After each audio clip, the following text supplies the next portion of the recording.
Hello, everyone.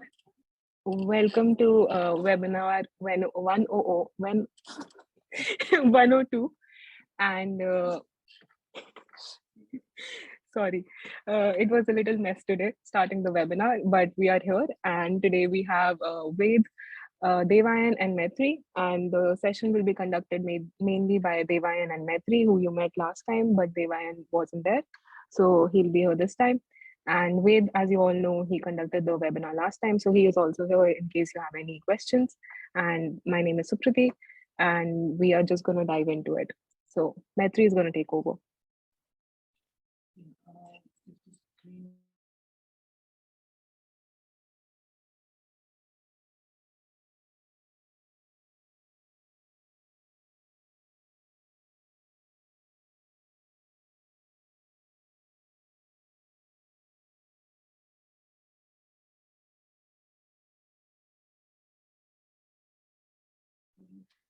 Yeah, sorry, we have technical issues. Just give us 2 minutes. The audio is not working for Maitri. But till that time, if you guys want to ask us something, Ved and I are here. We can answer any questions you have, or just want to talk about something. We are happy to talk. I have a question for you guys. How's the stress piling up right now?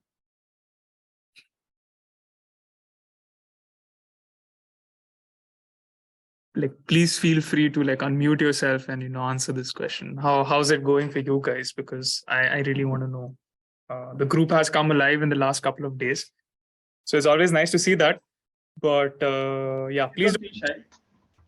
Just unmute yourself and let me know how are you guys handling the whole process, and any feedback for ISA in general. Like, do you guys want some sort of other information? Are we being active enough and stuff like that? Please feel free to do that. You can also, if you're shy, then you can just maybe put it in the chat. That's also okay. But yeah, keep in mind that once you come here, you will be engaged in a lot of group work, group projects. So, it's time to shed the shyness. Anyways, over to Sukriti, Maitri, and Devan. Bye.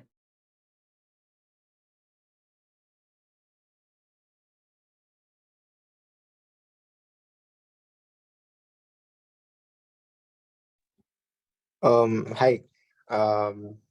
Not a moderator here, so I just wanted to ask you guys, how are you dealing with your stress? Because I've heard it's right now exam time for you guys. So how is things going on for you?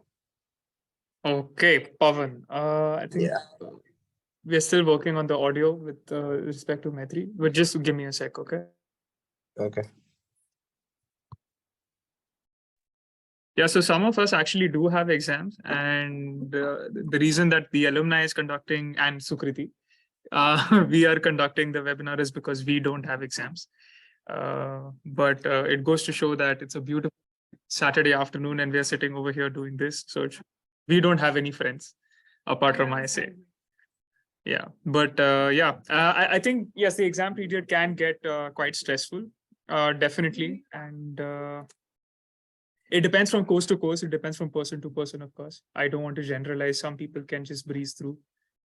Some people do have to study quite a bit. In general, I would say, majority 70-80% of the people do have to study a lot in order to just clear the exams. So really be prepared to do that.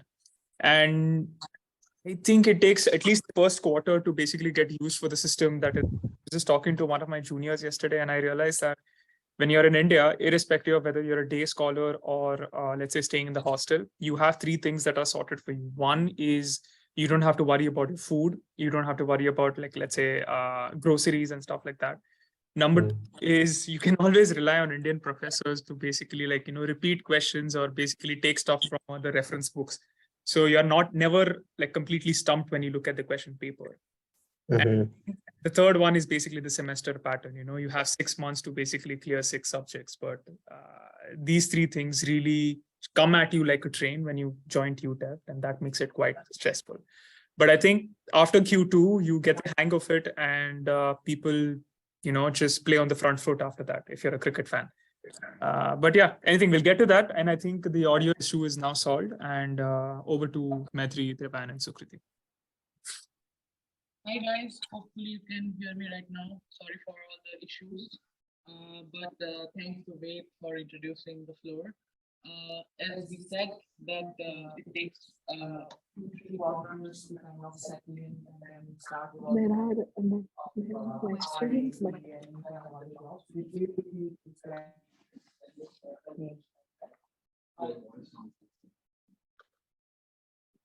now can you hear me? try this. I think the microphone's a bit distant, so you're not able to catch up with your voice completely. Okay, now Yeah, how's it? perfect. Okay, thanks. Okay. Yeah, so let's today start with our webinar, which is mainly we will focus on the aspects of housing, which we introduced in the last webinar as well, but a little bit more into details. We will also talk about the academic work through from the first quarter to the eighth quarter. How are you going to take things with respect to TA, RA, any other job opportunities, internships, thesis? So we would like to discuss with you guys regarding how things are going to happen here, uh, and we will also discuss about the questions that you guys posted in the response Google form. Yeah, basically that's it about today's webinar. So let's go ahead. Okay, so first thing is housing, as Wade mentioned in the previous webinar, that there are basically two forms of housings, that is a student accommodation and a private accommodation. And we as ISA, we can only help you with providing information of, okay, if you don't get a housing via Duo, in which websites you can look for other housing opportunities, but we will not be responsible for giving you housings on like upfront. So that is not our responsibility. Housing is a big issue here right now in the Netherlands because of the population density, and basically for the internationals, it's very difficult. So just be on your toes. Whatever opportunity you get on the first place, I would say try to be vigilant about it and go ahead with it if possible. Next slide. So yeah, as mentioned, the first opportunity obviously is the housing provided by Duo, which which is prescribed by the university. I think so. In the financial letter, you get the options where you can kind of proceed with confirming your housings provided by Duo. That is a housing agency that is in collaboration with the university, and it has many studios and also shared apartments, basically where you share the kitchen and you have your private bathroom and your bedrooms. So that's how Duo has different platforms that should ideally be your first option. But apart from that, you have other options like there is a housing website called Kamernet, Housing Anywhere, Rooms.nl, Pararius, Funda. So all these things are there, which I also shared, I guess, in the WhatsApp group about all the list of housing websites that you can look forward to. And also, apart from these housing websites and apart from Duo, you can also go ahead for looking into housing opportunities in Facebook.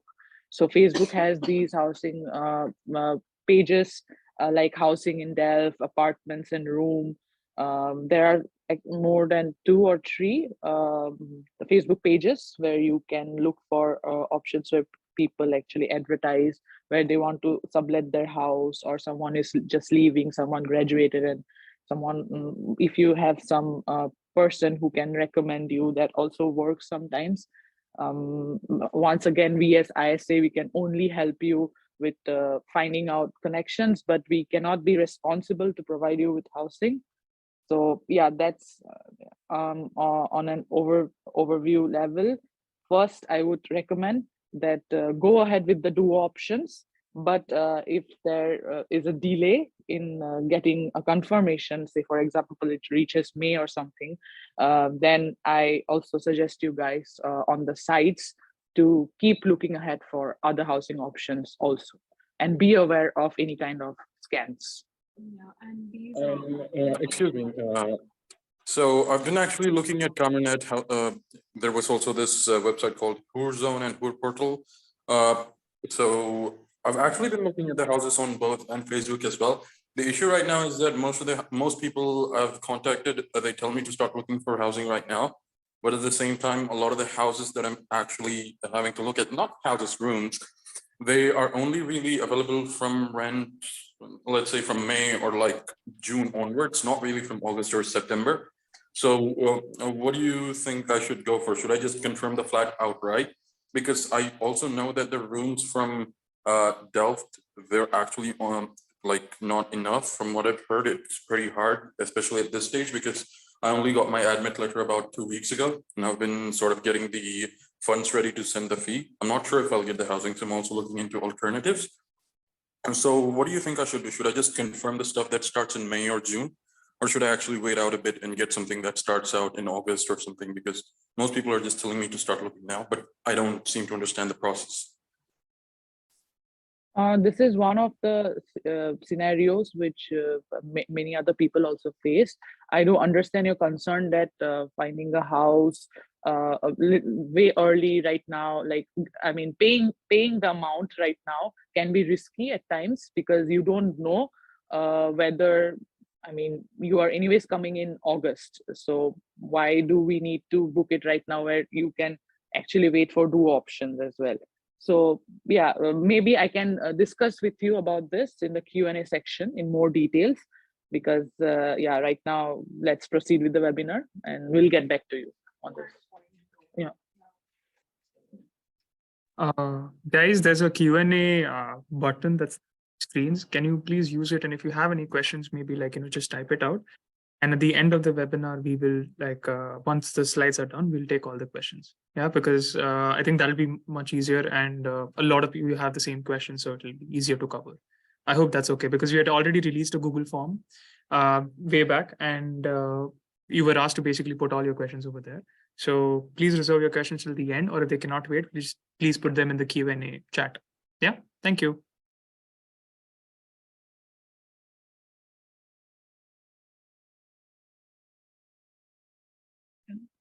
Oh, sorry, I was muted.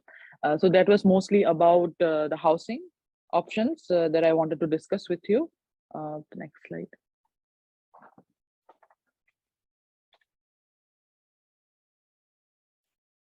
So I'm giving the floor to Devayan. He'll talk about the academic walkthrough through all the quarters. Yeah. So hello everyone. I think we haven't met in the last meeting because I was not available. Okay. So today I'll be talking mostly about the academic walkthrough, because I think what we are really bothered about is like once you get the admit and once the visa processes are done, then it comes to like how are the courses, how are the internship thesis opportunities, and is it possible to get maybe the rent and the groceries and part of the tuition fees from like different opportunities and on-campus and off-campus jobs. So primarily we'll be talking more about that. So the first agenda for the walkthrough would be the TA and the RA opportunities. So here, so how we try to basically structure it is like we answer the questions regarding these over here, and then in the end, on this ones, like we have written in details, like, so we discuss it now, and then I would definitely suggest like once we send the presentation, then you go through each of the points, because I think it's more than sufficient. So yeah, coming to the TA-ship point. So yeah, so the first one is the forms of the TA. So definitely, since most like 99% of us are like English speaking and we don't speak Dutch, so the only courses we can be TA are the English speaking courses. So you can be a TA of a bachelor course, a master course, or there's something called a course designer, where you basically design a new course for bachelor or masters. So what is the minimum eligibility criteria? So definitely you have your bachelor's from India and you're coming for master's, hopefully, most of you. So the eligibility criteria would be like, say you apply in the first quarter or second quarter. So some of them also get the TA opportunities in first year itself, in the fourth quarter for bachelor's. But if you want to be a TA for a master course, then you have to do that course in the first year and then be a TA in the second year. So keep that in mind. Like for bachelor courses, it does open in first year as well. So depending upon how much you can take in your plate, you should decide like that. Don't keep like ideas in mind like, hey, I'll have to do it in first year itself, because come here, see how much the stress is, and then go forward accordingly. Then the frequency of openings and work hours, coming to that, like mostly how it's done is like you will be given access to Brightspace, and in Brightspace, almost 70% of them are put up. How it happens otherwise is like also you should try to have like good connections with professors, because in that way you can definitely ask them like, hey, do you have like a TA opportunity somewhere, or maybe also talk to your seniors and ask them like which courses already had an TA, so that you can go and talk to the prof. So I think networking is what you really need to learn, and it's a iterative process, so you learn it throughout the way. What happened? Yeah, it's very important, trust me, like networking. And yeah, like that you see it through Brightspace and through professors, or with PhD students if you have some contacts with them during classes and all. So that's how it works. And for work hours, it's a strict 16 hours. Since we are internationals, like never, like I have heard of possibilities where you can do more, but it's absolutely illegal to do more than 16 hours. And if you are caught, you might be deported as well. So you really don't want to get into that shit. Coming to the selection criteria, like mostly how it happens is like you talk to the prof. So if you're applying for a bachelor course, what happens is if say you apply in Q3, in quarter 3, then your quarter 1, quarter 2 grades really matter, because whatever you did in bachelor's, honestly, the professors know every one of us come with a very similar background with very similar grades. So it really doesn't matter a lot, unless you have like research experience specifically on those courses and all. And then basically with the CV, with a letter of motivation and your Q1, Q2 grades, you can apply for the bachelor courses as a TA. For the master courses, what happens is, say in quarter 3, you take a course and you want to be the TA for the next year for that master course. So you really need to have a very high grade in that course, like somewhere around 8.5 to 9, because unless you really understand that course itself, then how can you be the TA? So that's the whole underlying point over here. Coming to the workload, like bachelor's and master courses, the workload is almost like 40 hours. So almost how, like when I was doing a TA for a master and a bachelor course, how I was doing is giving it during the end of the week, like weekends, during Saturdays and Sundays, and during the weekdays, it's like maximum 1 hour. So you set questions, you attend the doubt clearing sessions. So you don't have to take classes like in US, where some of them have to take classes. Here, you don't have to, the professors do it. You just take all the question, the doubt clearing, then the lab sessions, you have to do it, and then checking the answer scripts. When it comes to the course designing, you can, that's more, that gives you like around 180 to 200 hours, and that goes for 1 year. So during course designing, it's much more of a workload. So if you are taking something like that, make sure you can dedicate so much of time for it.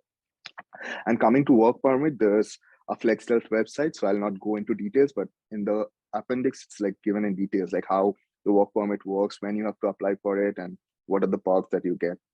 And once you become a TA, you have access to like free printing, the coffee machines, and employee cards. So these are some of the small perks that you also get as well.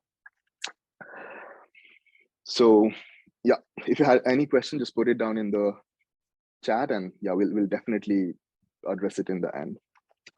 The second one is a research assistantship. So some students already have this idea of, hey, I want to do some more research, except for in the first year itself, along with the courses. So for them, it's a bit lucrative, I would say. So mostly it's unpaid. So if you want to get paid, it's almost like 90% of the chance not possible in the university or with other universities as well. It's only paid if you have like an industry collaboration. So if that project is being funded by an industry, then sometimes you get paid, but it's rare, of course. What is the best time to apply? So Q1, Q2, like never force, like burden yourself with so much of workload, like see how much you can do. Like for everyone, it's like Q1, if you really find you are breezing through it, then Q2 take a bit more stress, like that, like play it really slow and then go, the stress, put it higher in that way. So the best time to apply is like third quarter, so that you know the stress already, and then you all are very familiar with the whole system, and then it becomes easier for you to judge like if you can take it or not. So how it goes is like, normally when people take a RA-ship, it's like they do the RA-ship and then they do internship on the similar topic and then they do a thesis. So it's like a whole story that you build up. So if you apply for a PhD or a postdoc later, it really helps. If you want to go to industry, honestly, RA-ships don't really help that much. So you might not do it as well. So with this one, you have a really close collaboration with the PhD and the postdocs and the professors. So again, it helps you in networking as well. And what do you gain from it? Honestly, like most of the times you don't get paid, but what you really gain is a research experience. And sometimes you also gain ECTS. So if you are getting like 15 ECTS or something, then you might not do the internship as well. So it just depends. Like you really have to talk to the prof, like what's possible and what's not. So always check with the professor, check with the counselor, and then go forward with the whole thing, because it changes every year. And how much time do you have to give? It's normally 10 to 20 hours a week. So make your schedule accordingly, because you really have to give at least 10 to 20 hours. Maybe on campus and off campus stuff, do you want to say about this? Also to add on, the teaching assistant ship, there are also positions called student assistantship. It is kind of similar, but here you really don't have to go and teach. You help the professor sometimes to build the course, that what Devan mentioned, that you have to build a course. Also, there are some MOOCs, which are the MOOCs that you prepare new lectures every year because the course is being redesigned. But I won't get into too much details. But yeah, there are options of student assistantships also. And also there are options where you can be an editor of the magazine of a department, and you get also paid because of that.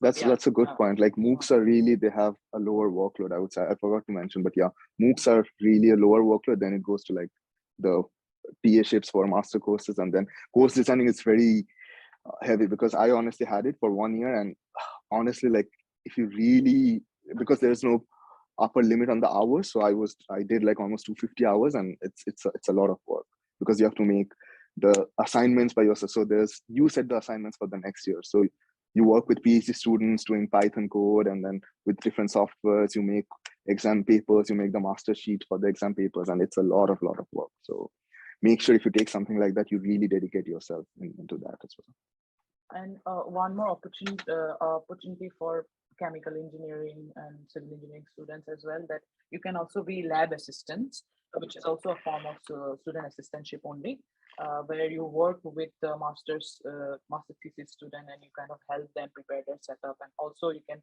work with a master's course where you prepare the practical setup there, and you get paid well as there. So yeah, these kind of options are available. There are also on and off campus. One more thing I'll just add. So it's like, just keep in mind 16 hours and you get around 15 euros. This I missed. So each hour you get 15 euros, and that is after taxes. But then the other good thing is, so what's the other benefit is, if you get the Flex Self work permit contract, then you can also change your insurance. And in that case, you get like a insurance allowance, and then you end up paying like 6 euros. Like I was paying 110 euros, but I got like 104 euros as allowance, and I was just paying 6 euros because I was having the Flex Self contract. So on the whole, it's kind of really lucrative as well. But again, like if you can really balance everything, then go for it. So you want to go ahead? No, you can do that. Okay, so so there are some as we talked about the on-campus opportunities, but there are also off-campus opportunities as well. You can work at the food delivery joints, also as a cashier, as a waiter or waitress. You can work in the warehouse and as a security personnel in some of the units in the outside the campus. But yeah, you can also, if you want to contribute your weekends to do some part-time jobs, like delivery jobs like House Org and some other delivery agencies, you can go ahead with that. They make your work permit, but yeah, be aware that if you don't have a work permit, then you're not allowed to work here in the Netherlands if you are a non-EU citizen. So be aware of the work permit thing. And on campus, you can work at the X. There are many options where you kind of be a guide to some activities. You can work as a bartender. You can also work as a librarian. Sometimes there are some language barriers there. They really need Dutch. They really want you to know Dutch, but there are some opportunities where they consider international people or students also. So just keep looking for such opportunities. And yeah, there is one more good opportunity that you guys can go ahead. The next year, once you are come here, the following year, you can be an introduction program coach. So once you come, there is a program called Introduction Program conducted by TU Delft. And there you will be assigned specific groups where you get mentors, and these mentors are IP coach, and they guide you through processes like introducing yourself to the campus, how the study goes in the university, and also like a tour of the Delft. So many fun activities there. So if you are a coach next year, now can you hear me? Call her Maitri, someone with madam. Yeah. Not really. Madam, your voice is low. Can you hear me right now? Okay. Hopefully, I guess. Yeah, Okay. Okay. So I'll use this as a mic now. See. Yeah, so I was talking about IP coach. It's a very interesting job. First, you will get to know about them when you yourself join the introduction program. And the next year, you can also choose to be a mentor to the incoming students.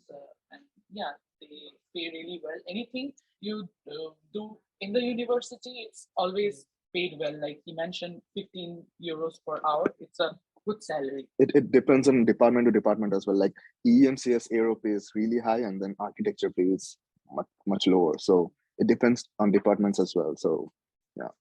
But and also don't have this mental blockage like, oh, okay, I can't do jobs like this or something. Like all jobs are equal in Netherlands. So just like if you find a job and if you need it, just go for it. And yeah, they pay different because it's like different levels that they have for the payment scenario. But then if you need a job, and just go for it if you get it. That's it. And yeah, coming to the honors program, so there's also so here the whole purpose of today's webinar is to let you know, like, okay, so these are the stuffs you have in your plate, and then you come here and you can decide. It's more to so that you guys know, like, okay, what is available to you guys, so that you know before coming here. So there's something called an honors program. So it's kind of a program where you challenge yourself, and it's outside of your the ECTS that you do for the 2-year masters. So over here, what you do is you do 20 ECTS of extra. So it's 5 ECTS of business course and a 15 ECTS of project. So the eligibility for this one is, it's again varies from department to department, but mostly you can apply only if you have 7.5 and above. So you have to send like a cover letter, you have to send your transcripts, and if you have more than 7.5, then you're like eligible for it. But then there's like processes, and then only after 1 month you get to know if you're selected for the honors program or not.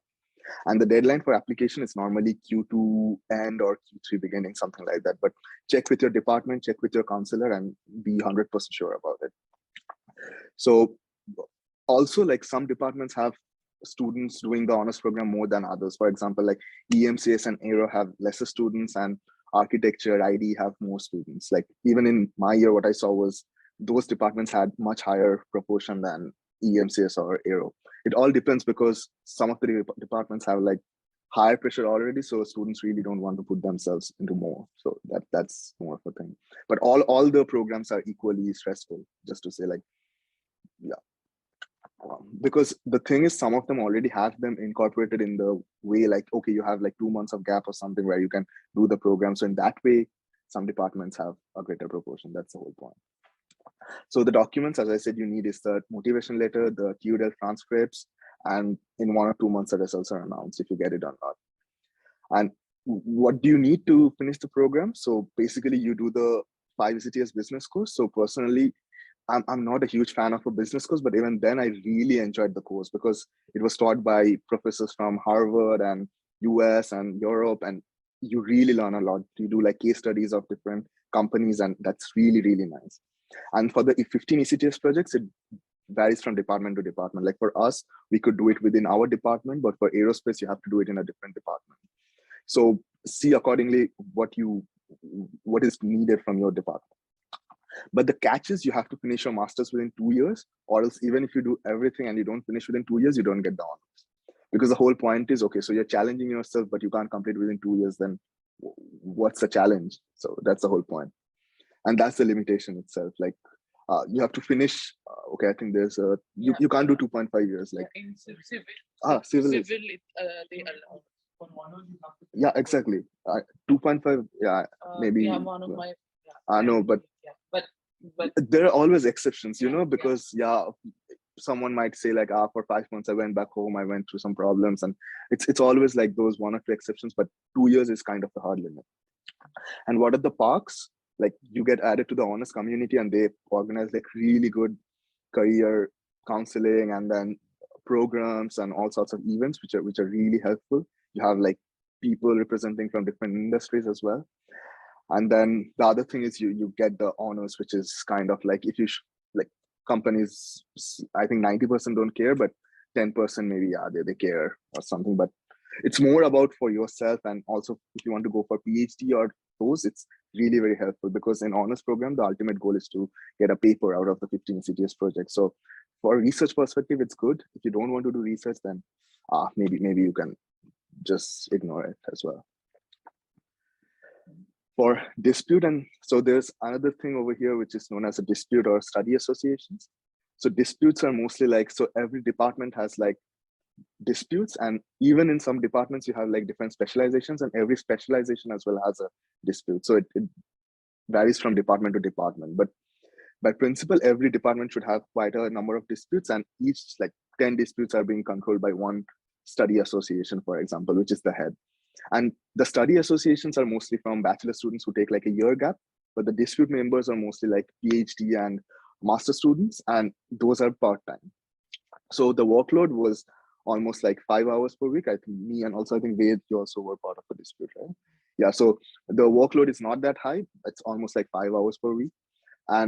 But the study association, I would definitely say not to be a part of it, because it's like full-time. And study associations like ETV, like the main ones, not the disputes.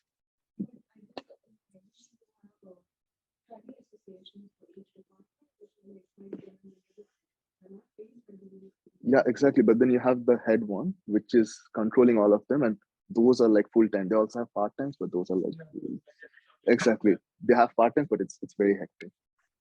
So yeah, do ones which are part-time. That's the whole point.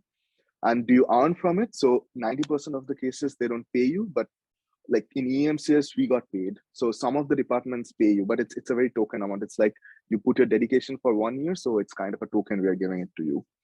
So the perks for this one is like you get to have a lot of industrial connections, then you get to do team management and all the soft skills that you develop, and also you have a lot of connections in the university as well, because you get to organize events and then have conversations with like industry people. So I think in that way you really benefit a lot from that. How to apply? It's more of like when you come here, you have these kind of board drinks and stuff. Attend it. Like it's even if you go for half an hour after university, just go for it. Like see what things they're doing, and also there's a lot of professors in the events as well. And it's the only time when you get to see a professor being drunk as fuck. So it's one of the rarest cases. So you talk to them, and then you ask them like when are they hiring, and then they tell you about a duration, and then you apply, and basically after interviews you get selected. And how long it's a term? It's always 1 year that you are part of the board. And the disputes are mostly focused on academic events, because we also have other associations like ISA and the other ones which do more of like, cultural and academic events. So, but these are like specifically for departments, the disputes. The other one, other exchange students, maybe you can do this if you want to. Yeah, I can add to it, but yeah, maybe then you take over. In exchange programs, there are some semester exchange programs and weekly exchange programs as well. It varies from department to department. I think IB has a semester broad exchange program. But yeah, it varies. Also, some departments like CME, aerospace, architecture, they are quite active in terms of programs where there are projects and there are research opportunities where they kind of have for students, and they are all over the world. Opportunities in US, UK, and yeah, it depends on your department or and what projects, what funds do they have. And for this, you really need to approach study counselor who can give you a guidance of the projects coming and also the professors who are involved in it. You can also seek guidance from the educations and student affairs. So you need to email them and ask them that, hey, okay, I have this background and I'm interested in these kind of projects. Do you have something upcoming in the summers or in spring? So yeah, just go ahead with the emails. In the appendix, all the links I have put like for the emails of the student affairs and also the website. Just go there and check, because normally when you come, you have the Athens week and all. It's just for a week, but then you get to go to Greece, and I think it's really nice, not only from an academic point of view, but also like, I don't know, like culturally and everything. So have a look at those. If you really like it, then go for it. I think so that's it. Yeah, and for perks and all, like normally it's like sometimes they pay you for the living and sometimes you have to take it out of the pocket. So it also depends, like situation to situation. And yeah, the cost of living abroad, mostly they would cover it by principle, but then it again depends. So check it for sure. And for visa, like if you're going to the US or South America, like again, it depends case by case. Like sometimes they apply for it on your behalf, or sometimes you have to do it, in which case it's more time consuming, more challenging. So have a talk definitely with your counselor. The next thing is, many of the students also love to join like dream teams. So dream teams is basically like, even in bachelor's, I think most of us already did something from, I don't know, like robotics, or the mechanical departments also have a lot of groups regarding mechatronics and like structures and all these different groups. So even over here, we have a lot of them of the dream teams. So for this one, you don't get any ECTS or any payment, and mostly the roles that are given are like technical, but you also have managerial roles as well in finance and also as managerial positions. But make sure there you also have full-time and part-time. Full-time, of course, like if you don't take a drop year, you can't go for it. And if you go part-time, it's a lot of work as well. But again, it depends, like what is expected from you. And mostly the dream teams go from like 10 to 40 members. And the master students are mostly part-time because you can't afford to give full-time for this. If you want, definitely, if you want to take a drop year, and it's completely up to you, like if you're super dedicated for this, because end of the day, you get a lot of hands-on knowledge. And when you go to the industry, this is something which stands out from everyone. Like imagine you are being part of Delft Hyperloop, you go there and I think they came second last year. It's massive. It's massive, actually.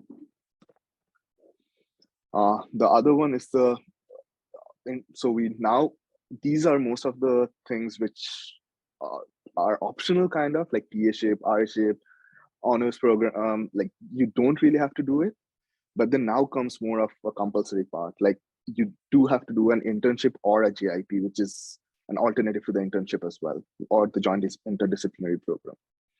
So again, like the internship criteria really varies from department to department, and in some departments it's not graded, in some it's graded. So you really have to check it again with your department. So mostly it's comes with 15 ECTS, and if you do it in a company, you get to earn like 400 to 500 and a maximum of like 1,000 euros per month. But that's mostly the cap. You don't get more than 1,000 for sure. But and also the lower one might go to 300 as well, or some companies might not pay you. So it depends. And if you're doing in university, it's mostly unpaid. Again, if it's with a collaboration, you might be paid, but again, it depends. What's the duration? Like compulsory, it has to be like 3 months, but also you can make it to like 6 months, because 3 months is really kind of a short time. So if you just want to get the credits, get the work done, 3 months is sufficient. You do something for 3 months, you write a report and get done with it, and you get 15 ECTS. But if you want to do like more research, and if you're more oriented to go towards PhD or something later, then it's really nice. Maybe you start a bit early or you end a bit late. So it depends. But 3 months is compulsory. Yeah, for sure. Yeah, exactly. Even if you do it for 6 months, like you do for 3 months or 6 months or 1 year, it's 15 credits. So yeah, that's a good point. Like you don't get more credits for doing more months, but of course you get paid. The payment is not like 3 months, even if you work 6 months, because that's being paid by the company. Can I just add something here? Yeah, go ahead. Yeah, guys. So normally I receive a lot of questions with regards to this 3 months, 6 months thing. Like Devan said, doing it for 6 months naturally will give you only 15 credits. And well, you'll get paid for all those 6 months. Can you just mute it over there?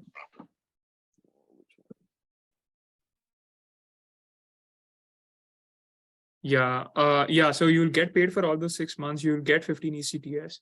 However, keep in mind as an international student, if you exceed your 2 years of your duration of your master's, you have to pay additional fees for every additional month that you'll be staying here. So I'm not sure for what your year, how much that is. It's probably upwards of 2,000 euros per month. So keep in mind that definitely there is a cost benefit analysis that you'll have to do for yourself. That is it really worth it that I spend doing 6 months of internship and after that I have to do a thesis or something like that?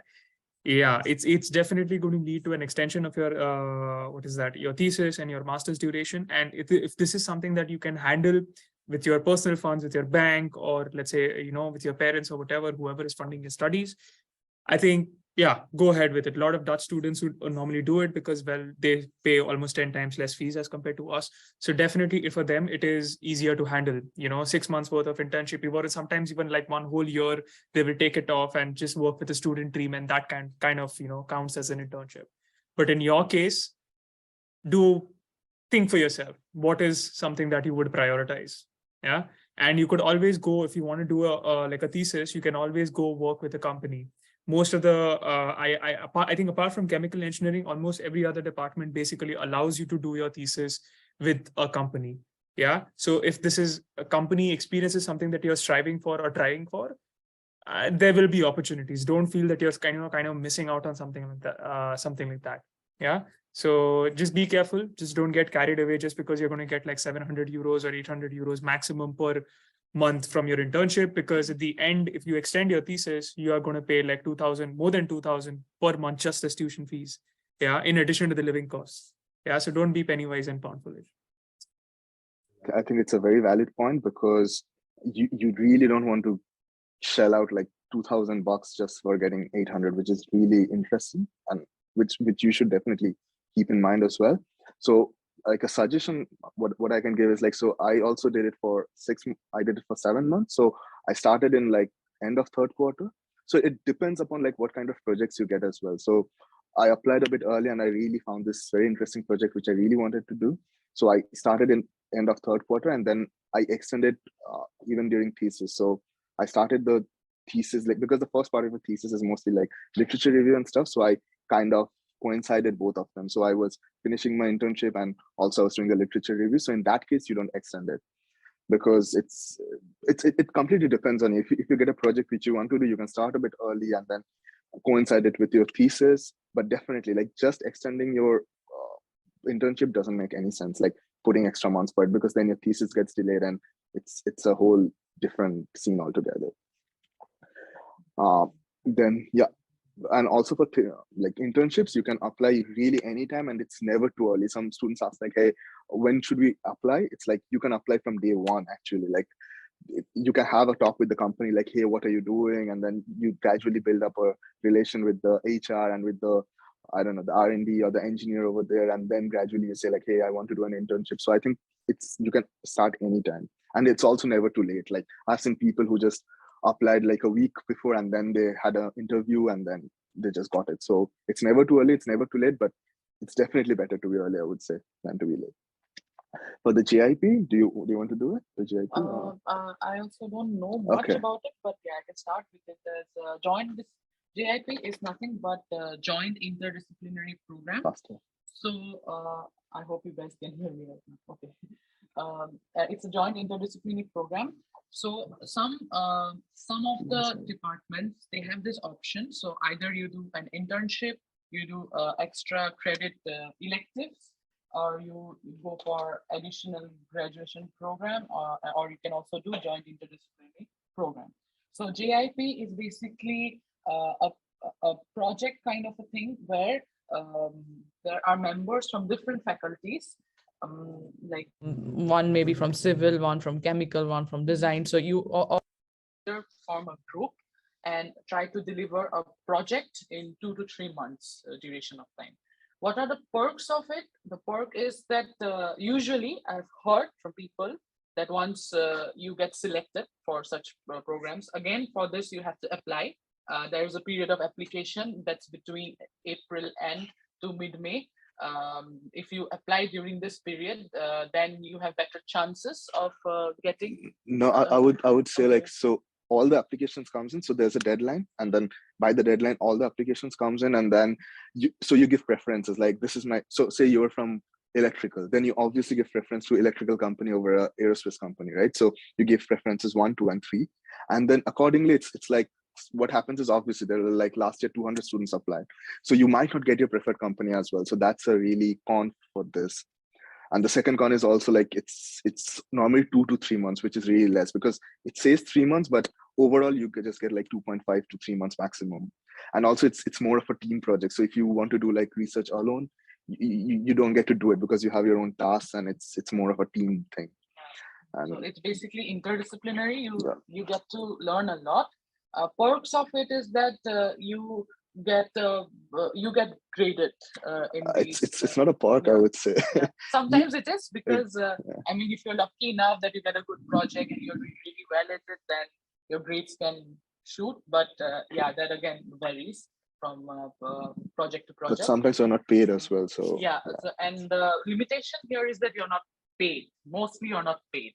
But yeah, if you want to enjoy a multidisciplinary kind of project, and you want to kind of experiment with these kind of opportunities, then you should go ahead with this.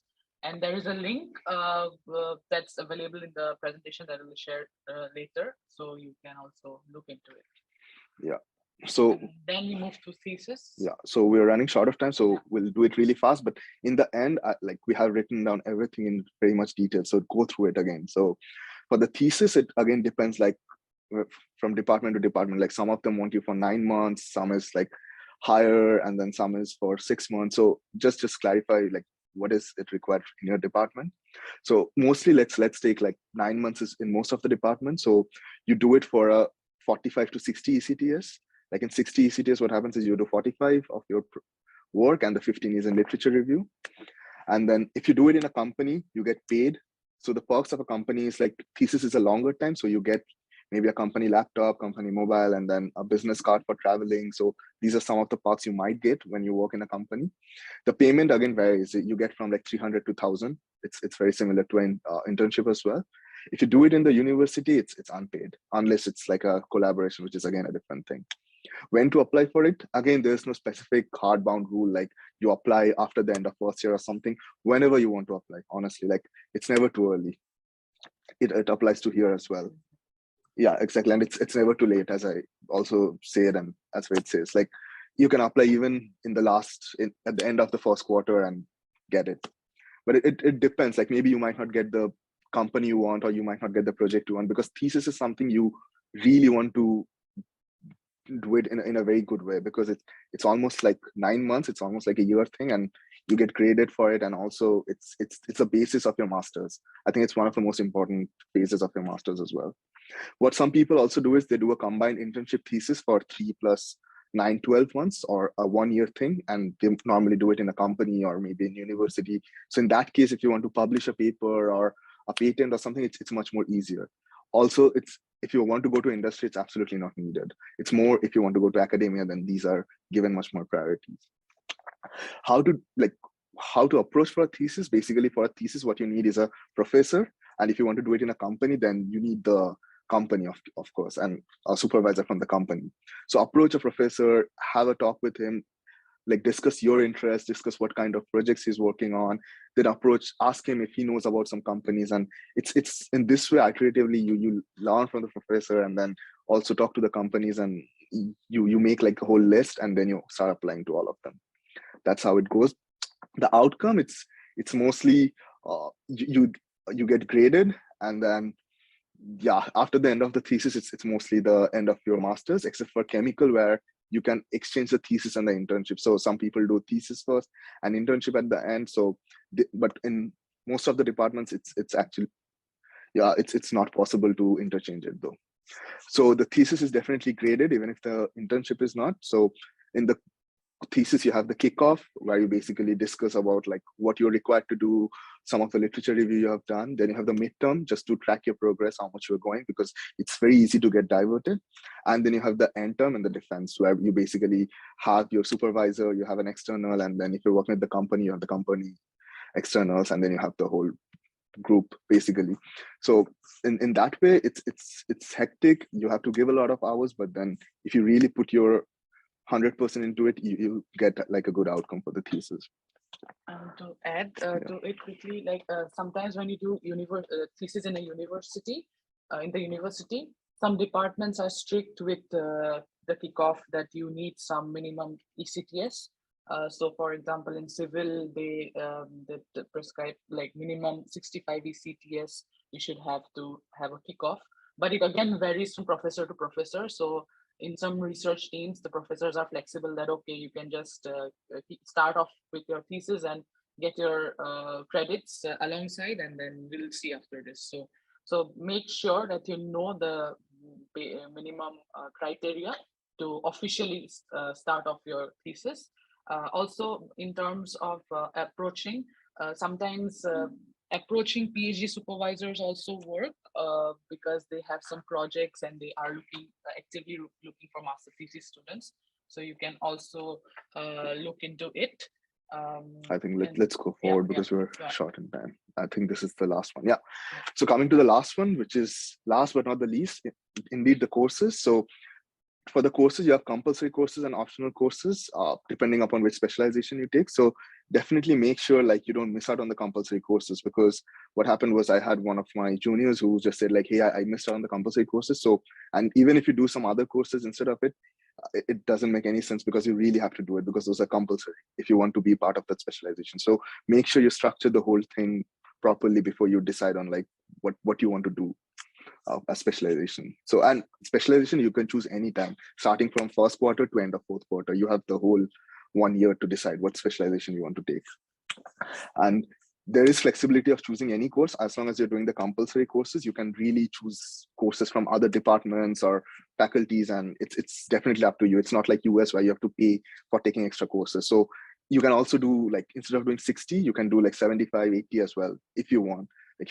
And also you don't have to give the exam. You can also audit a course. So you audit the course, you don't give the exam, just do the assignments, and everything is possible. It's really that flexible.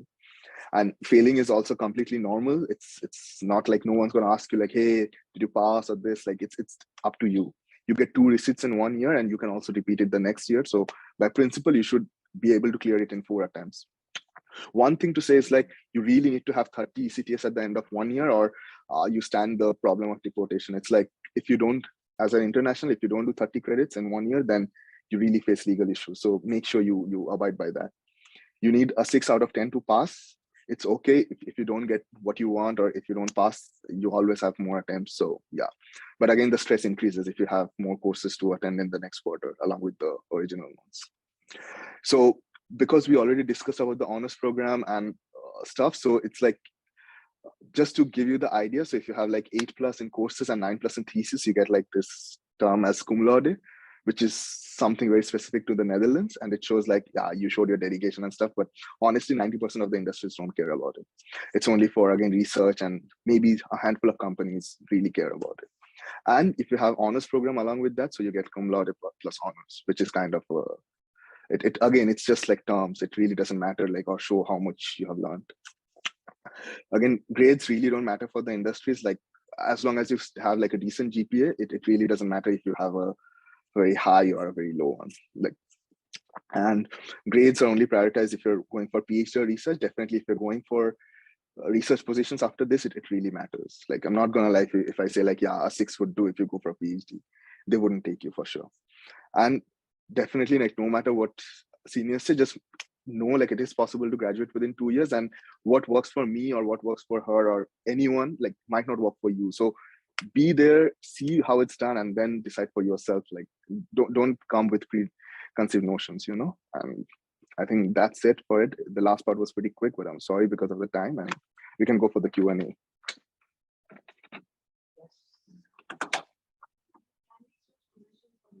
Yeah.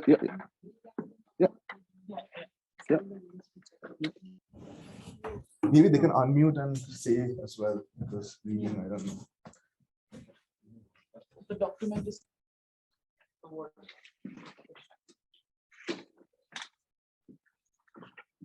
Maybe you can. I don't know which one.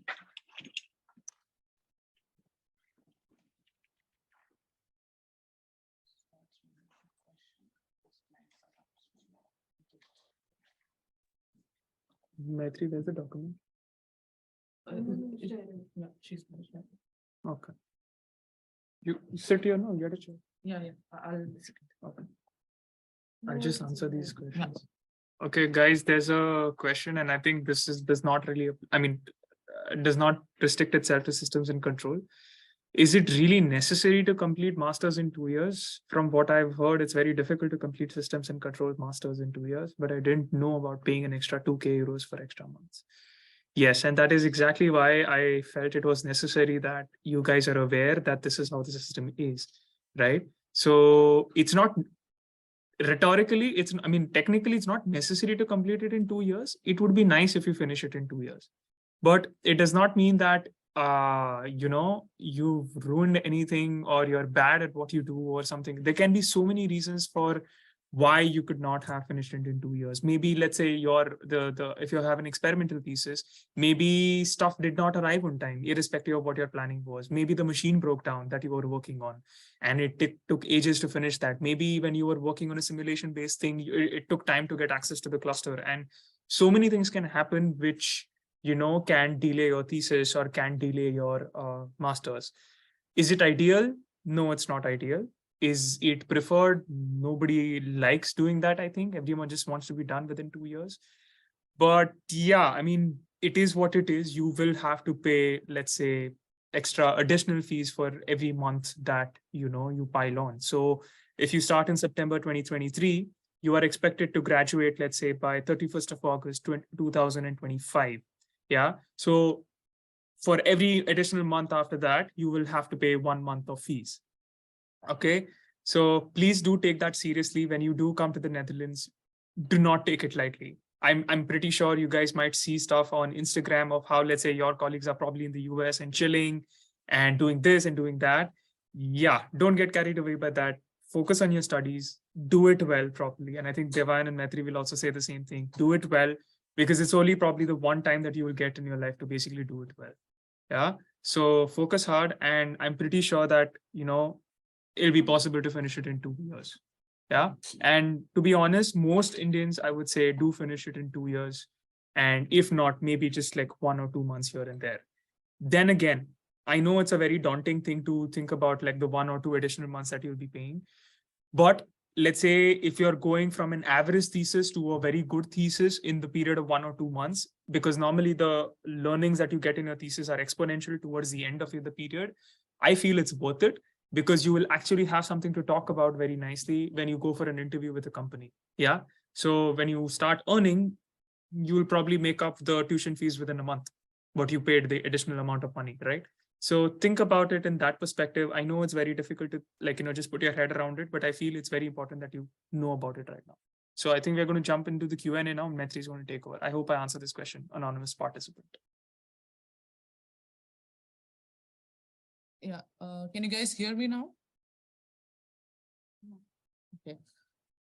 So let's go into the Q&A question session quickly. Some of them are already perhaps answered, I guess, in today's session. So first question is, can I get to connect with MSc Applied Physics student who can guide me with the admission process. You can look forward in the LinkedIn or WhatsApp groups. There is an Excel sheet also where there are students assigned belonging to different tracks, so you can kind of try to connect to them.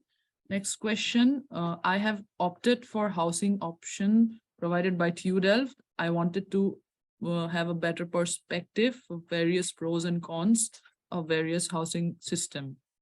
Okay. Do you want to answer it? Yeah, fine. Okay, you've opted housing from TU Delft. I would say congratulations. Perfect. If you get it, well and good. I don't think there's going to be anything wrong with the housing that is provided by TU Delft. I've visited most of the student accommodations and they are extremely livable.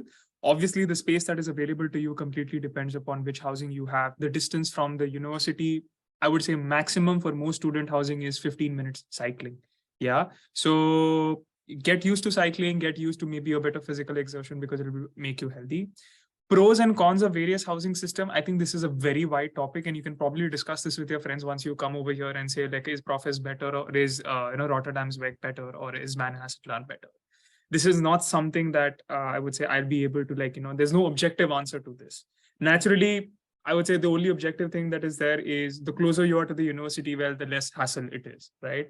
But at the same time, sometimes, it can be more expensive staying closer to the university because, it's in a more premium area. For example, if you stay in South Bombay or you stay in Thane, huge difference, right? No offense to anyone, but you get what I mean to say. So I hope this answers the question. Also preferences, I think, if you want to have a studio or if you want to have shared, it just depends what kind of housing you want to be in. So Sukriti, can you scroll?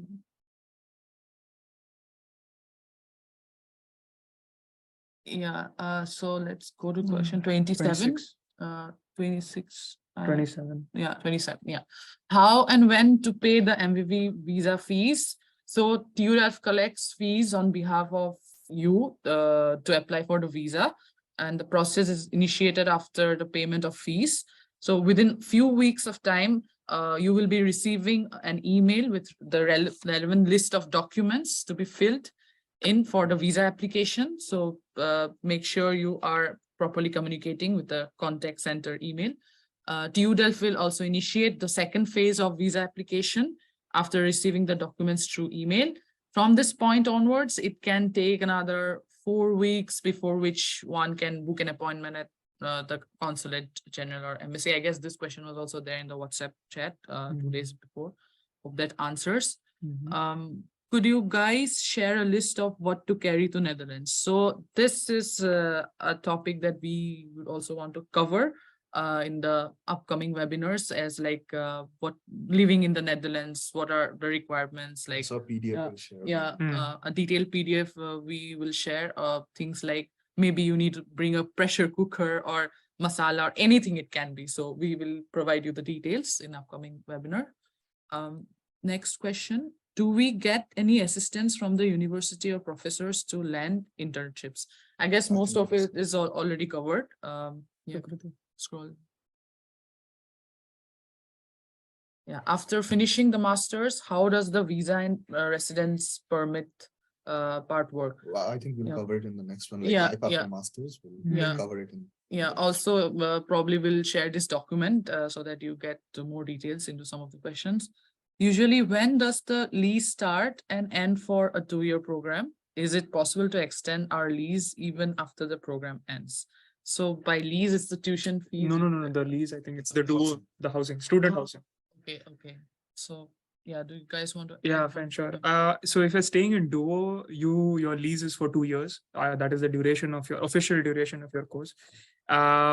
Most places do not let you, I would say 99.99% do not let you extend the lease unless you have, I would say, very debilitating circumstances or something like that, which for example, for medical reasons or something that you cannot even move from that particular place. Maybe that is when Duo or even TU Delft might step in and extend the lease. But yeah, that for practical purposes, they do not extend your lease.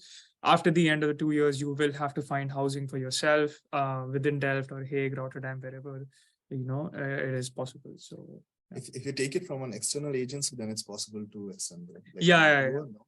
No, exactly. For example, I did not stay in Duo. I was always in, let's say, shuffling between external houses, and I always had the option to, let's say, extend my lease, provided you maintain the house and do not trouble the landlord, landlady. Okay, let's go to the next question. What's the average pay after an MSc in environmental engineering for a fresher? So it's not about environmental engineering specifically, but in general, here in Netherlands, your pay scale is defined by your latest degree. So if you are, Age as well. and also age, yes, Experience. yeah.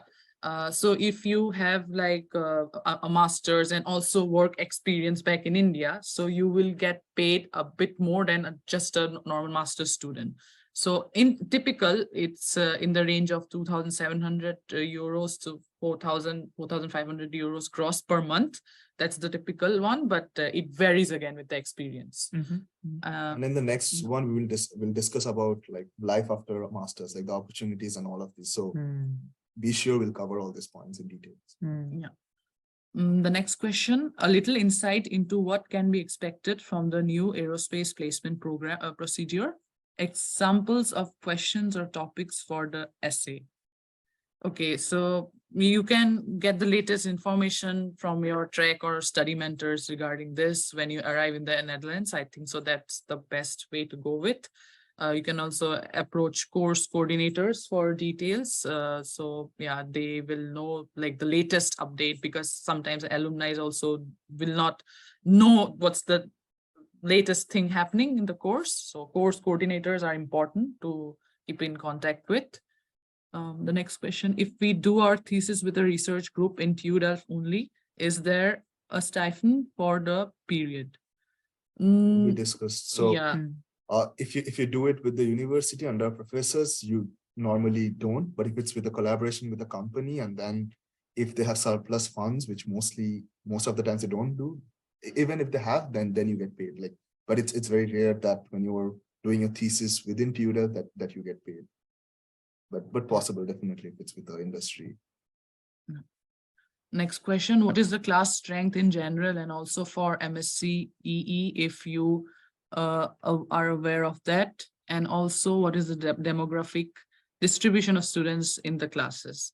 So this is like in electrical, it's mostly like I'm from EMCS as well, so it really depends. Like some programs have a smaller group, and some program like microelectronics, they have a larger one. But in general, I would say it's around 40 to 120 as well. Like some of them have like 120.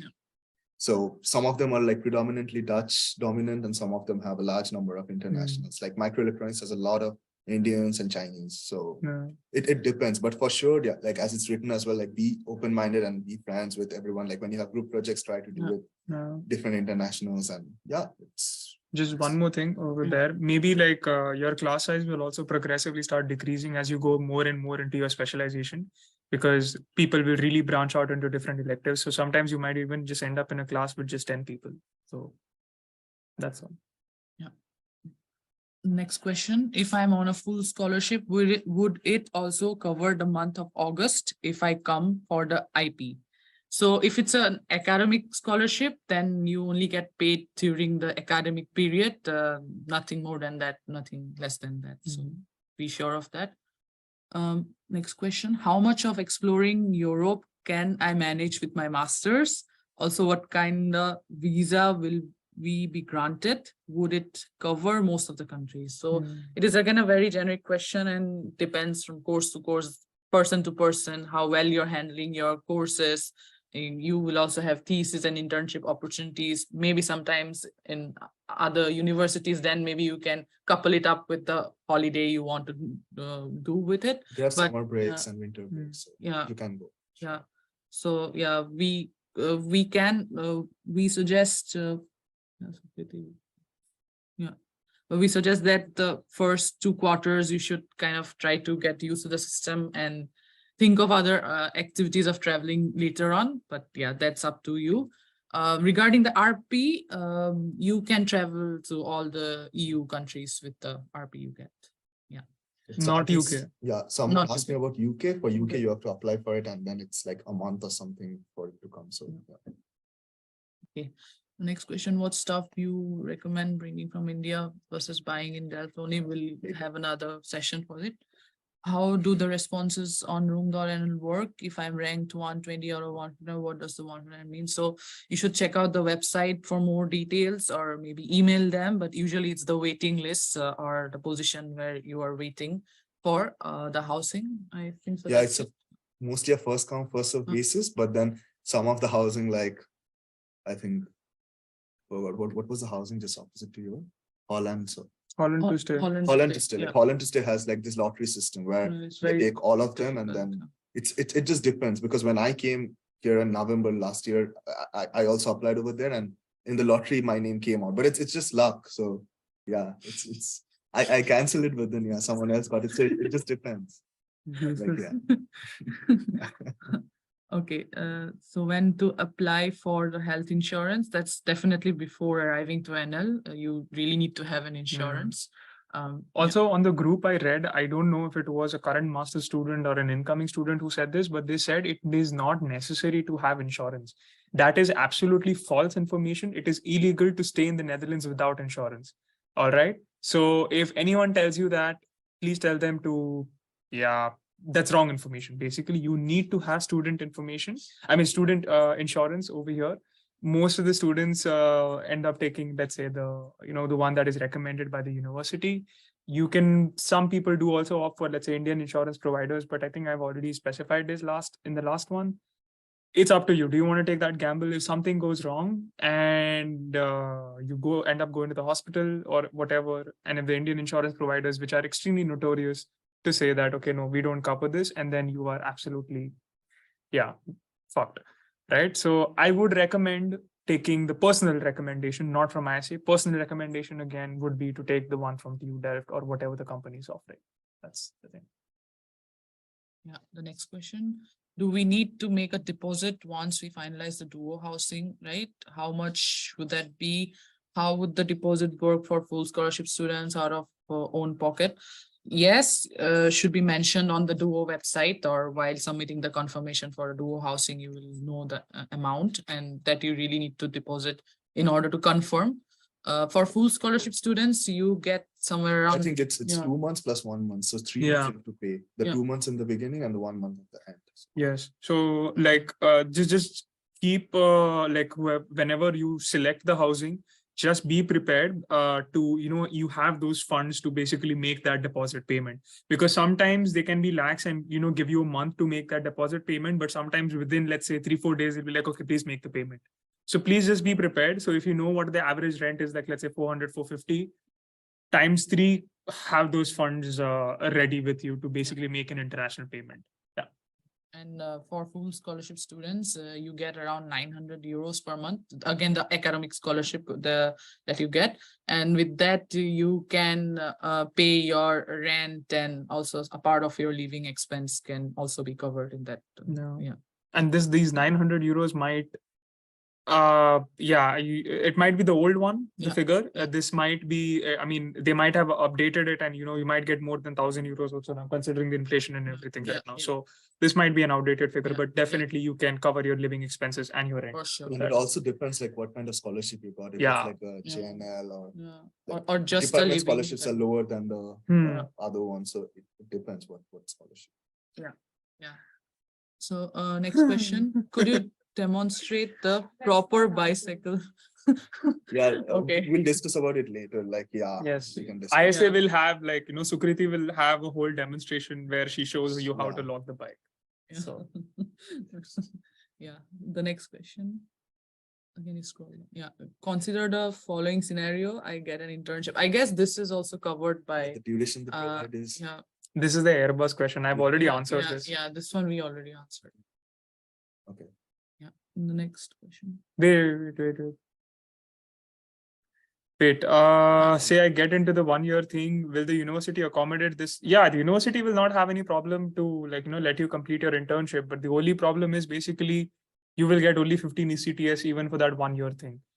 Can you do it? Maybe, let's say, instead of doing an internship, maybe you do that 1 year as your thesis. Definitely. You can do internship plus thesis. Like Yes. companies are mostly flexible because end of the day they want the thing Yeah. to be delivered. They don't care if it's your internship or thesis. So, Exactly. So the only difference would be, let's say, like, are you going to just be doing an internship and thesis for the next 2-3 years, because then your master's gets extended. So this is for you to decide, right?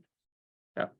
And coming to this one, like just one thing, like will they allow me to complete the internship and project in other countries? So in some departments, like when you want to do it in some other country, they're not too keen. So have a talk with your professor, and also like if you want to do it in a different university, they're not too keen. They're more like, oh, we have a lot of projects, like see here. So always have this kind of clarity, before you really move on with the procedure. And always, I think, to build on top of what Devan said, before you sign the contract or say yes to a company, make sure that the project description is being discussed with your project supervisor. And if they only they agree to it, only then can you go ahead with it. Because if they don't agree, and then at the end of 3 months, you come saying like, hey, I'm done with my internship, I want to present. And they say, okay, this is not good quality work. This is not even the level of TU Delft. They won't accept it. So your 3 months have gone to waste completely. That's an important point. Last few questions. Yeah. Can you scroll Good. down? What are the opportunities, and are there any work regulations in the space field for non-EU nationals? We talk about the Opportunities next time. Yeah. How do you structure your quarters and credits per quarter to maximize your chances of graduating on time? It's just a figure that I got to know from the introduction programs that they suggested that you need to do around 13 to 16 credits per quarter to start with. But it again depends on you if you want to squish in more credits in your first year, so that second year you don't want to have the loads of subjects, then yeah, that's up to you. But typically 13 to 16 ECTS, not more than that. Yes. Also, it's like what works for me or him or her would definitely not work for you. Don't try to generalize thinking like, my seniors did this credit. So the best thing is to, in the first quarter, do like as much as it's required. Like I think 13 or 15 is a good number. Start with that. And if you feel like, I can do it so easily, then take more. If you feel it's really a lot, then maybe do one course lesser. But keep in mind, in end of first year, you need to have 30 credits, or else you face legal issues. End of first year, you have to 30. Yes. For example, guys, like it also varies across departments. For example, in the case of chemical, I know they have like 3 courses in the first quarter, maybe slightly more, 4, and each of them is like worth 5 credits, right? So if you compare a chemical person from someone from, let's say, 3ME, I did in EFPT, I ended up with less than 11 credits in the first quarter, and I still passed all my courses. And out of them, there were 4 of them, because the subjects were split over 2 quarters, and I would get all the credits only after finishing the final exam at the end of the second quarter. So don't compare across departments. It's a very different distribution. It's a different distribution for yourself. So please don't compare. Yeah. Also, for taking courses, don't do this like you don't take a course because your senior said it's a difficult one or something like that. Because just go attend the course for the first week or something. If you find it difficult, then leave it. But if you really want to do it, then I would definitely say don't listen to anyone. After having paid the university, should one start looking for accommodation before they get access to Duo? I mean, first way is to start with Duo, but if it takes a lot of time, as I mentioned, like it crosses May or something, then definitely you need to start looking on the parallels as well for other housing options. Like if you're paying your fees, then on time, then I don't think they need. Yeah. Okay, the next question. It was given in the estimated cost of fees might increase by 7% next year. Is this usually done in the previous batches? Was there an increase fees? I think it was in our year as well. No, in our batch, I remember paying the same fees, which was 18,750. Yeah. So for my year, which was 2019 to 2021, I remember paying the same tuition fees for 2 years. Yeah. But however, people who joined in the year 2020, naturally, they had to pay an increased fees. So that is why I still maintain that, yes, the tuition fees do stay the same, but it might not be necessary. These rules might have changed, and they do change. Also with inflation, I think it might happen. Yeah. Exactly. Currently, it's an enormous amount of inflation that is happening in the country right now. So we can't help it. So yes, be prepared. Yeah, but it won't be like a 50%, 10%, like even 15% increase. It will be less than 10%. Hopefully, things are normalizing. 46 will be answered later. How difficult is the process of finding an internship project as a thesis project? And is it more advisable to pursue that rather than a thesis at the university in terms of finding a job? So again, it depends on the field of job, the vacancies available and connections to proceed with. But if you have done an internship in a company, they might as well offer you some future job if they consider you as a better fit. Or yeah, if you want to add. It's more of like, if you do like an internship thesis, it's more like 3 + 9, 1 year. So if you work somewhere for 1 year, there's a really high probability that you might get absorbed in it. And it's also the case in a lot of places where you end up in the same company where you did your thesis and internship. So it's really good. In the other side, if you do in the university as well, like there's a higher probability of you getting more publications. So if you want to go for a PhD or something, it's definitely advice that you try to make it more with the university, maybe have a like there's also a possibility where you have collaboration with industries, but you work in TUDEL. So the main project is from the industry, you get the funding from the industry, but you work for TUDEL. So I think those projects are good as well. So it just depends what you want to have as your final goal and act accordingly. I think there are some Q&A questions that can we answer? Yeah. Sorry? Last two. No, someone asked about like, I saw one question where he asked like, No, there is a Q&A thing that is there. Yeah, Okay, the we just Q&A. cover it very Yeah, fast. Okay. Hi, I joined the meeting late. I have a question regarding housing. Are there limits on the usage of gas and electricity consumption in the student housing? There are no limits. You can use as much as you want, but naturally there is a certain cap that is there. So if you use exorbitant amounts of gas and electricity, yes, they might ask you to pay for the extra amount, considering the fact that electricity and gas prices have shot up. but it's mostly a fixed cost. Yes. Then does the availability of housing depend on how early you pay the fees? Yes, definitely. This has been covered excessively on the group. I won't focus on it even more. Most recommendations tell me to start looking for housing right now. The issue is they are only renting from May or June onward. Should I go and okay, so this is a very personal question. I would say the competition to get a house towards August will definitely be far greater as compared to, the competition that is right now. But if you take a housing right now, you're expected to pay rent starting from, let's say, May, June, July onwards. So yes, it is advisable to take a house as soon as you get it, but it completely depends upon your finances, right? So it's a gamble. That's something that, you will have to decide for yourself. But this is the... But I think even Sukriti had paid like 2 months in advance, right? So exactly. People have paid in advance. It's not something which is rare. Like the housing scenario is really, really very fucked up, right? Yeah, how much should we expect to pay for the rent? This has been covered.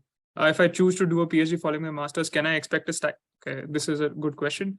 What kind of a stipend net are we talking about? As a PhD student, would I qualify for student housing?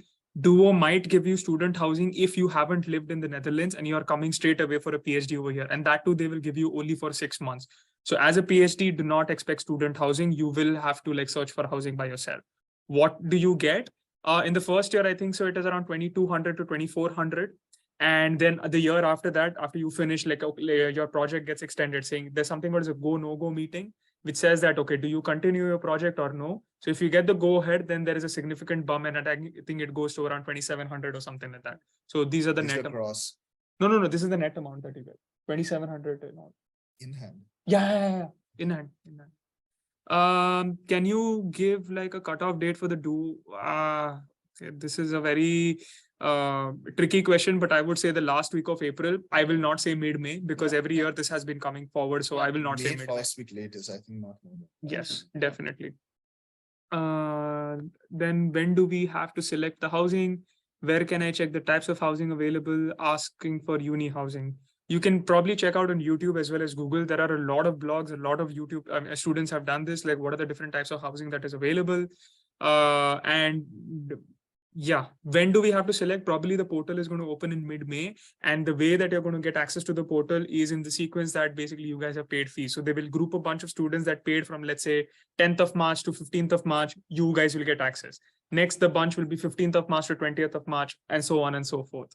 Yeah. Does internship plus thesis at a company not help as much if I want to go for research at PhD? I think Devan covered this. Yeah, it does help. Like you have some where you have industry collaboration with university. Like mine was similar one where I had done it in the university, but it was industry collaboration. So in that way, you end up having papers as well if you want, and you also get paid by the industry. So overall it's a win-win. So it depends, like you have different scenarios. So No.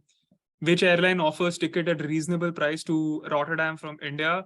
I don't think there are international flights from India landing in Rotterdam. Yeah. So the only way is Schiphol, basically.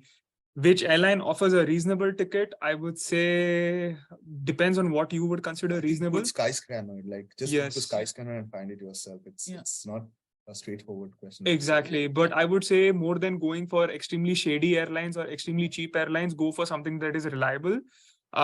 Because you need to get here as well as your luggage in one piece, right? So go for something that is reliable. I'm not going to say expensive. Go for something that is reliable and well renowned. They have good customer service, like let's say Lufthansa, there's Etihad, KLM or whatever. Etihad, KLM might be a bit expensive right now, but I think Lufthansa is still, yeah, Don't Emirates take is like good. 20 hours of layovers or something just because it's cheap. Like, Yes. because time is money as well. Like what we don't Exactly. appreciate. You will be exhausted with, let's say, 14 or 20-hour layovers, because those are really common with tickets which cost like, let's say, 400, 500 euros one way.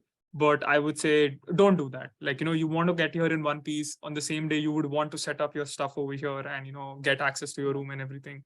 Don't do 20-hour layovers. It's a nightmare. I saw another question where someone asked if the honors program is 7.5 bachelor's or master's. I think it's like it's masters. Like in bachelor's, no more you need it. It's more like everyone is admitted, so everyone is at the same level. Now you start from scratch. So yeah. So then there's this one question from Pavan. Is it true that the Dutch grading system is notoriously difficult to scale? Scale with respect to what? I'm not understanding this. Do you guys know what scale? To score, I think he means. Yeah, I'm not sure about this, but also is it absolute grading or relative? It's absolute. It's absolute. Yeah. Some of them, like some courses might be relative, but overall, most of them. Is the accommodation furnished? At least the ones that are provided by Duo, it is furnished. If you get it externally, then yeah, it depends. Some of them it will be furnished, some of them will be non-furnished. Upholstered as well, Yes. like some of them. Yes. I think yeah, we're done with the questions because we also ran over time. That's it. Yeah. If you have any more, just put it in the WhatsApp group or something, and then yeah, you can also answer.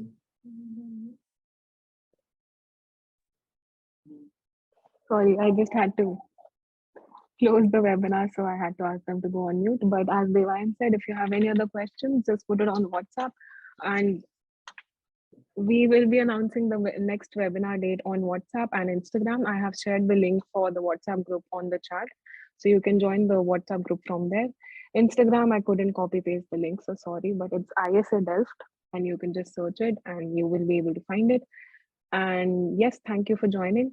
And we really hope that the webinars are helping you. And we will also send a poll about the topics which we want to cover in the next webinar. So please put in the votes about whatever you want us to talk about. And apart from that, the video might take some time because we have exams going on.